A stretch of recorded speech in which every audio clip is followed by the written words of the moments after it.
AP రాజధాని అమరావతిలోని నేలపాడు సమీపంలో హైకోర్టు నూతన భవనం రాప్ట్ ఫౌండేషన్ ను మంత్రి నారాయణ ప్రారంభించారు. దీనిలో భాగంగా B+7 కింద హైకోర్టు ఐకానిక్ భవనాన్ని నిర్మిస్తున్నారు. 21 లక్షల చదరపు అడుగుల్లో నిర్మిస్తున్న భవనంలో 52 కోర్టు హాల్స్ ఉండనున్నాయి. 8వ అంతస్తులో ప్రధాన న్యాయమూర్తికి చెందిన కోర్టు ఉండనుందని మంత్రి నారాయణ చెప్పారు. హైకోర్టు నూతన భవనానికి 4 మెగా రాప్టులు వేస్తుండగా వీటిలో ఒకదానికి పూజ చేసి శ్రీకారం చుట్టామంటున్న మంత్రి నారాయణతో మా ప్రతినిధి సత్య ఫేస్ టు ఫేస్.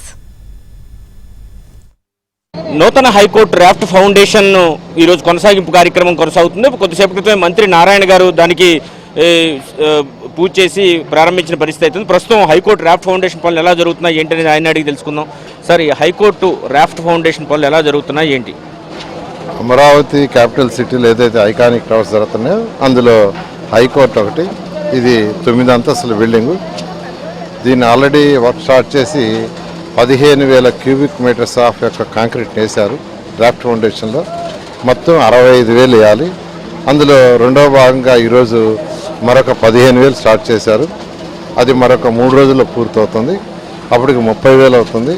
అది అయిపోతే మరొక 35,000 కూడా వీలైన తొందరలో కంప్లీట్ అయ్యేటట్టుగా ఈ ప్రాజెక్ట్ 18 monthsలో కంప్లీట్ అయ్యేటట్టు డిజైన్ చేశారు.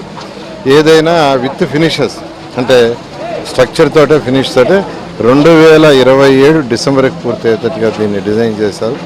ఆ విధంగా వర్క్ జరుగుతుంది. మొత్తం 52 కోర్టు భవనాలు ఉంటాయి. ఇది 21.3 లక్షల స్క్వేర్ ఫీట్ కన్స్ట్రక్షన్, 50.45 మీటర్ల హైట్ ఉంటుంది. సార్, ఇందులో ఉన్న స్పెషాలిటీ ఏంటంటారు? ఇది మిగతావి డయాగ్రిడ్ షేప్లో జరుగుతాయి, ఇందులో ఉన్న స్పెషాలిటీ ఏంటంటారు? ఇది డయాగ్రిడ్ కాదండి, ఇది మామూలు యాక్చువల్గాను. దీంట్లో వెంటిలేషన్ ప్రాపర్గా వచ్చేటట్టుగా ఒక ఐకానిక్ ఉంటూ వెంటిలేషన్ ప్రాపర్గా వచ్చేదాన్ని డిజైన్ చేశారు. దీన్ని normal fast and partners design చేశారు. దానికి గౌరవనీయ ముఖ్యమంత్రి గారు చూడటం, తర్వాత హైకోర్టు చీఫ్ జస్టిస్ వాళ్ళందరూ కూడా చూసి అందరూ అంటే బిగినింగ్లో నెంబర్ ఆఫ్ కోర్ట్స్ కొద్దిగా 36 పెట్టడం జరిగింది. తర్వాత యాక్చువల్గా ఆనరబుల్ చీఫ్ జస్టిస్ అండ్ వాళ్ళ కమిటీ ఎవరైతే ఉన్నారో వాళ్ళ సజెషన్ ప్రకారం దీన్ని 52 కోట్లకు పొడిగించుతారు. సీడ్ యాక్సిస్ రోడ్డుకి సంబంధించి స్టీల్ బ్రిడ్జ్ కన్స్ట్రక్షన్ కొనసాగుతుంది. ఎప్పటిలోగా పూర్తవుతుంది? ఎందుకంటే అది వస్తే అమరావతికి ఒక వే అనేది స్పష్టంగా కనిపిస్తుంది. అది యాక్చువల్గా పైల్ వర్క్ జరుగుతుందండి.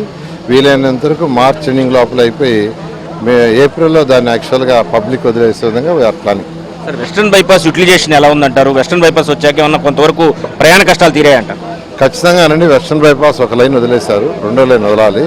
అందువల్ల అనేక వెహికల్స్, భారీ వెహికల్స్ అన్నీ పోతున్నాయి. అమరావతికి వచ్చేవాడు కూడా అటు హైదరాబాద్ నుంచి కానీ అటు గుంటూరు నుంచి కానీ వచ్చేవాడు చాలా కంఫర్టబుల్గా ఫీల్ అవుతుంది. ఇప్పుడు ఇక్కడ ర్యాక్ ఫౌండేషన్ చేస్తున్నారు కాబట్టి వితిన్ 18 monthsలో హైకోర్టు నిర్మాణం కూడా వీళ్ళని తొందరగా పూర్తి చేయడానికి అన్ని సన్నాహకాలు చేసినట్లుగా మంత్రి నారాయణ చెప్తున్నారు. ఇదే సమయంలో సీడ్ యాక్సిస్ రోడ్డుని ఆ హైవేతో కలిపే ఏదైతే పైల్ బ్రిడ్జ్ ఏదైతే ఉందో స్టీల్ బ్రిడ్జ్, దాన్ని కూడా అతి త్వరలోనే కంప్లీట్ చేస్తామని మంత్రి నారాయణ చెప్పారు. ఇది ఇక్కడ పరిస్థితి. కెమెరా పర్సన్ రాంప్రసాద్తో సత్య, ABN ఆంధ్రజ్యోతి.